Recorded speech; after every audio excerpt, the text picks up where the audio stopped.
नमस्कार। Magnet service centre में आप सबका स्वागत है।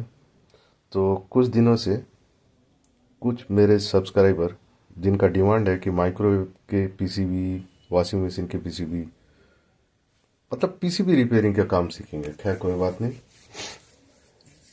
अगर आप पीसीबी रिपेयरिंग का काम सीखेंगे तो थोड़ा लंबा पड़ेगा, आपको शॉर्टकट ढूंढना पड़ेगा। शॉर्टकट क्या है? कुछ चीज़ों को समझना पड़ेगा। चलिए देखते हैं। सबसे पहले मैं इस बोर्ड को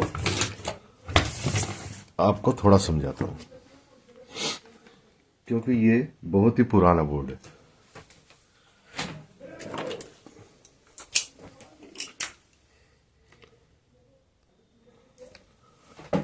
तो ये बहुत ही पुराना बोर्ड है।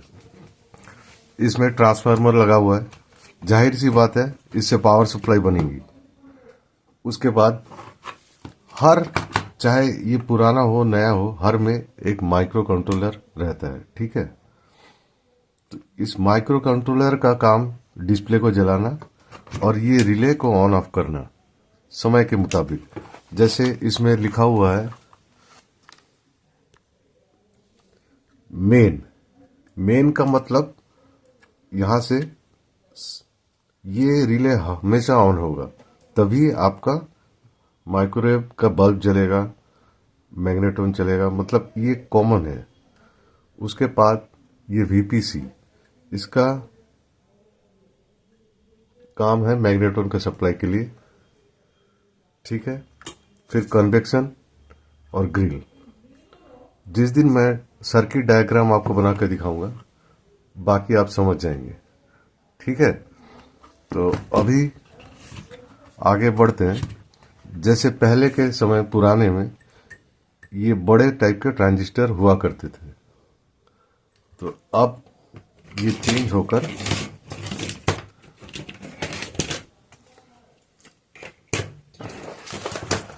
रुकिए आपको दिखाते हैं। ये अब ये एसएमडी टाइप के ट्रांजिस्टर होते हैं।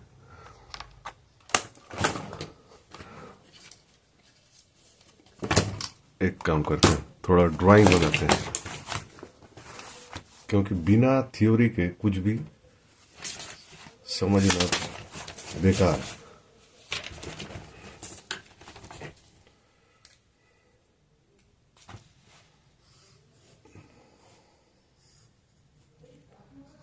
MCU,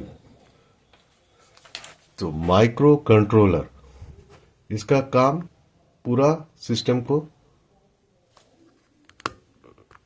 चालू रखना। तो यहां पर मैं एक ही लाइन बना रहा हूं, बहुत सारे लाइन होते हैं।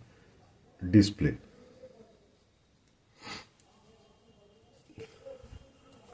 ठीक है।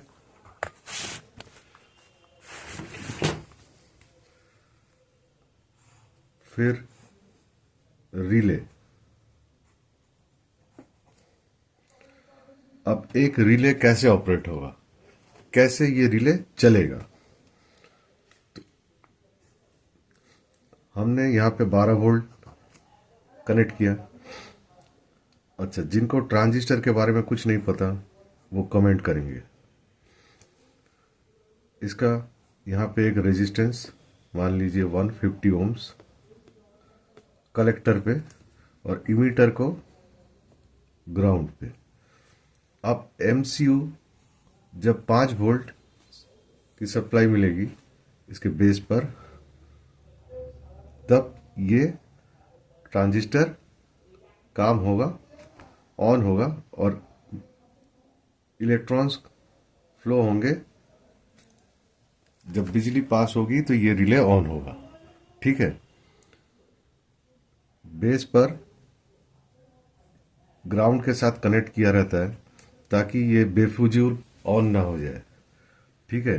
तो ट्रांजिस्टर के बारे में जिनको नहीं पता वो कमेंट करेंगे। तो ये एमसीयू से रिले ऑन होना, ये एसी के पीसीबी उसमें भी कॉमन है। वॉशिंग मशीन की पीसीबी अगर गोदरेज की होगी तो उसमें रिले यूज करते हैं। और दूसरा तरीका है ट्रायक के सहारे। ठीक है, तो ट्रायक के सहारे भी ऑन किया जाता है, पर माइक्रोवेव में रिले का यूज होता है। वॉशिंग मशीन और एसी के पीसीबी में ट्रैक का इस्तेमाल किया जाता है, यही फर्क है। ठीक है,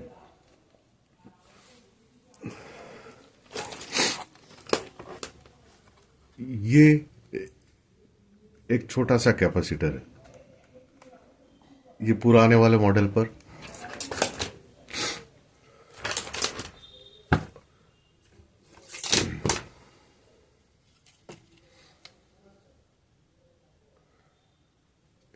इस पर भी होगा, पर एसएमडी टाइप है, तो मेरा अभी ट्रेस किया हुआ नहीं है, मैं आपको दूसरे दिन दिखाऊंगा। इसको हटा के देखते हैं क्यों मैं उस कैपेसिटर के बारे में बता रहा हूं। ये सेम पीसीबी एक और मेरे पास पड़ी हुई है, जिसका स्पेयर मैंने दूसरे माइक्रोवेव में यूज किया। यहां भी अगर गौर से देखा जाए तो ये आपको वो कैपेसिटर दिखाई देगा। ठीक है, इस डिस्प्ले के नीचे में है।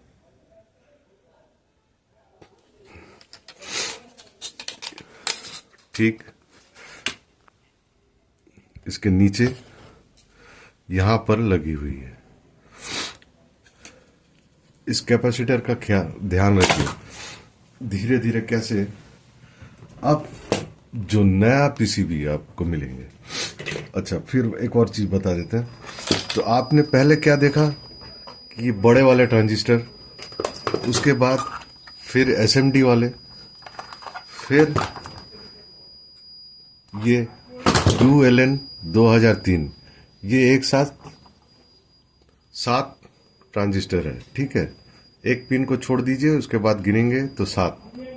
ठीक है, अब नए जो अभी के नए बोर्ड है वो इस तरह के हैं। ना तो आपको ट्रांजिस्टर मिलेंगे, सिर्फ 2 चिप लगी हुई है। यहाँ तक कि जो कैपेसिटर मैं आपको बाहर में दिखा रहा था वो भी इसके अंदर है। तो ये सब तो चाइनीज प्रोडक्ट है, तो ये अपने डिजाइन अपने अनुसार बना लिए, ये आपको बाहर में नहीं मिलेगा। ये 2, ये वाला और ये वाला, ये मिलके 1 2 3 4 5 6 रिले। तो मतलब अब ये कितने साल पुराना होगा? ये लगभग, हाँ, 2006। तो 2006 और फिलहाल 2024, तो इतना चेंज हो चुका है। ठीक है, अब तो काम भी घटने लगा है। फिर भी अगर आपको रिपेयरिंग का काम पूरा सही ढंग से सीख लें तो ट्रांजिस्टर, ट्रैक, इन चीज़ों के बारे में सोचिए, काम अपने आप बन जाएगा। और वो जो कैपेसिटर के साथ जो डायग्राम है वो मैं थोड़ा जब काम नहीं रहेगा तो आपको बना के बताऊंगा। तो मेनली पावर सप्लाई में क्या चेंज हुआ, ट्रांसफार्मर गायब हो गया, फिर एसएमपीएस तो अभी फिलहाल लास्ट तक से अब इस टाइप से भी है। ठीक है, और चिप भी देखिए, माइक्रो कंट्रोलर कहाँ पे, कितना छोटा, देखिए।